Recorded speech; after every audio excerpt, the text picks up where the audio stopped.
या ठिकाणी स्ट्रॉंग रूमच्या बाहेर आम्ही कडा पहारा देत आहोत।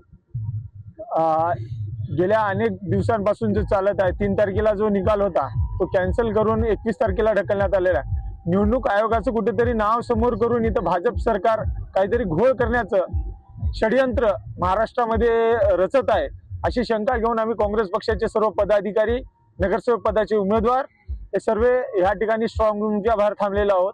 आम्हाला सरकारवरती आणि निवडणूक आयोगावर किंचितही भरोसा राहिलेला नाही। अनेक ठिकाणी वोट चोरी होत आहे। प्रभाग नंबर 2 मधून मी काँग्रेस पक्षाचा उमेदवार आहे। आणि मी काँग्रेस पार्टीचा एक सिनियर कार्यकर्ता आहे। त्याच्या आता आम्ही जे इथं बसले कलेक्टर ऑफिस मध्ये देगलूर मध्ये की आम्हाला अशी भीती आहे की वोट चोरी असेल आणि मशीन हॅकिंग असेल, त्याच्याकरता आम्ही जे आहे ना इथं रात्रंदिवस 3 तारखेपासून आतापर्यंत आणि पुढे बी आम्ही जे आहे ना 21 तारीखपर्यंत जे आहे ना इथं बसणार आहोत मी।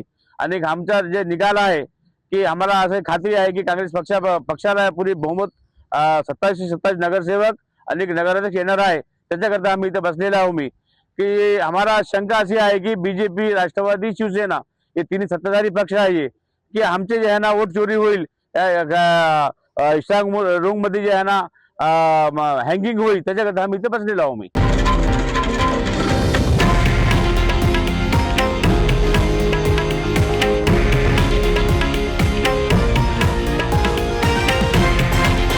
हे आहे देशातील नंबर 1 न्यूज नेटवर्क आणि आपण पाहत आहात TV9 मराठी, एकमेव।